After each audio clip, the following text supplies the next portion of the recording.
pag-ibig dumarating sa pinaka-hindi inaasahang pagkakataon. Parang snatcher ng cellphone. Na kay Rowena na raw noon ang lahat. Yun nga lang, hindi naman daw sa pagiging materialistic, pero ang kulang na lang daw noon sa buhay niya, cellphone na touchscreen. Gusto ko po magkaroon ng cellphone na touchscreen para po selfie, tsaka nainganyo po ako sa kapatid ko kasi cellphone niya po touchscreen po. Kaya pinag-ipunan niya ito. Nagtabi siya ng 300 pesos kada sweldo. At sa loob ng 5 buwan, sa wakas si Rowena nakabili na rin ng kanyang dream phone. Sobrang saya po, tsaka excited po. First time ko pong magkaroon, tsaka pinag-ipunan ko po. At mukhang may hatid pa itong lucky charm. After 2 months lang, nagka-love life pa siya. How to be you po, Rowena? Seaman po siya, tapos financial stable na po. Tapos mabait po siya, tsaka gentleman din. Pero matapos ang 6 na buwan, si Rowena at ang kanyang nobyo nagkalabuan. Ang kanyang boyfriend bigla na lang daw hindi nagre-reply sa mga text o hindi kaya sinisin zone na lang siya. Kaya ang kanyang love life biglang nag-empty bat. Bigla na lang po siyang hindi nagparamdam. So, hinanap ko po siya, hindi ko na po siya makontak sa cellphone po tsaka sa FB po. Pero ang talagang nagpapindot sa kanya ng emoticon na broken heart nung kinalaunan, ang pinag-ipunang cellphone ni Rowena biglang na-snatch.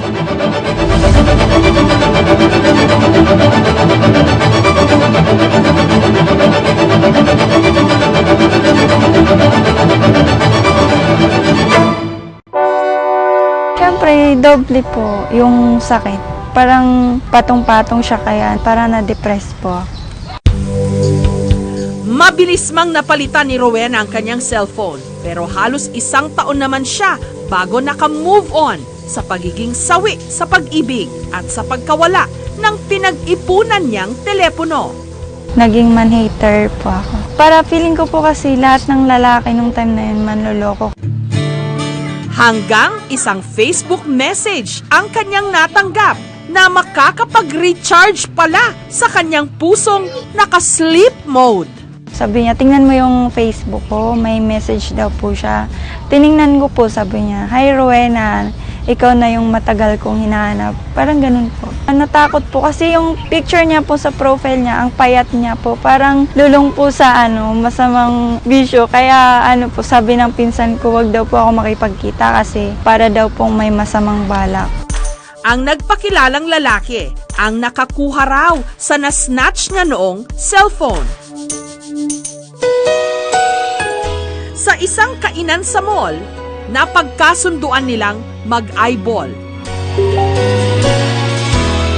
Dito niya na nakilala ng personal si JP, ang lalaking nakakuha raw ng na-snatch niyang telepono.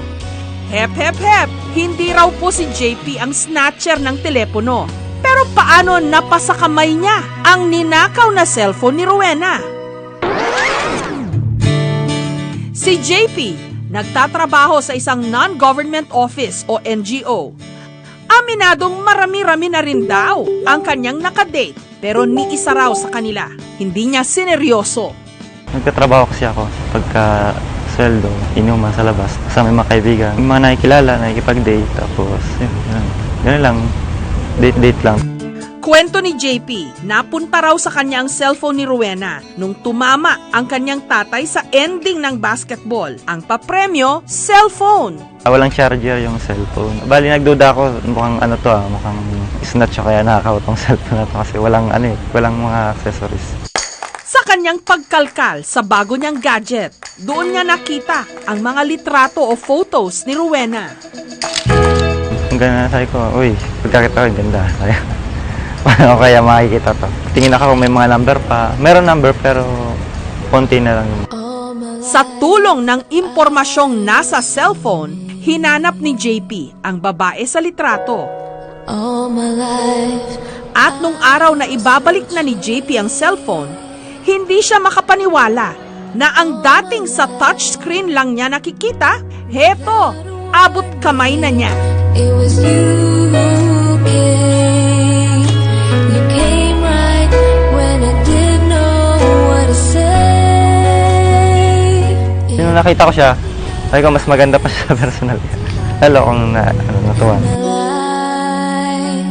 Pagkatapos ng kanilang eyeball, naging mag-textmate sina Rowena at JP. It would be the best day of our lives. Hanggang sa unti-unti na raw silang na-fall sa isa't isa. Eternally. 2 linggo pagkatapos nilang unang magkakilala, opisyal na silang naging in a relationship. Sa naalala ko lang po, sabi niya, mahal kita. Tapos sinagot ko din po agad. Sabi ko, mahal ko din po siya.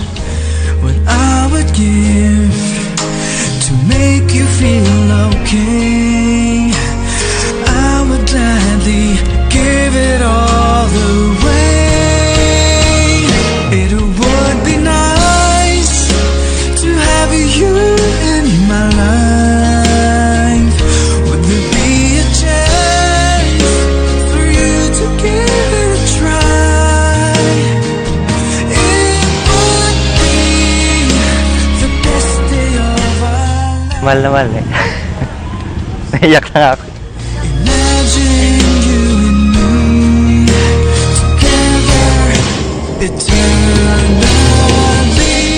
At talaga ngang wala nang makapipigil sa kanilang pag-ibig. Kinalaunan, nagpasya na silang magsama.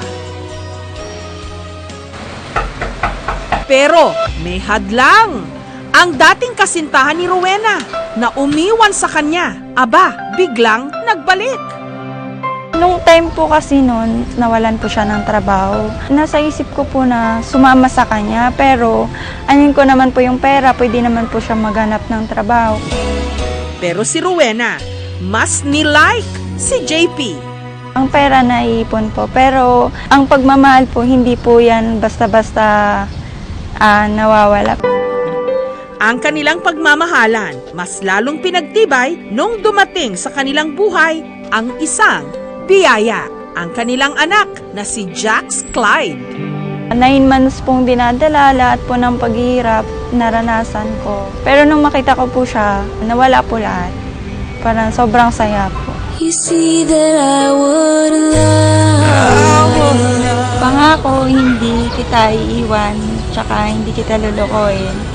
Andito lang ako palagi para sa'yo. Antayin-antayin lang. Baka balang araw eh. Matuloy rin tayo sa simbahan.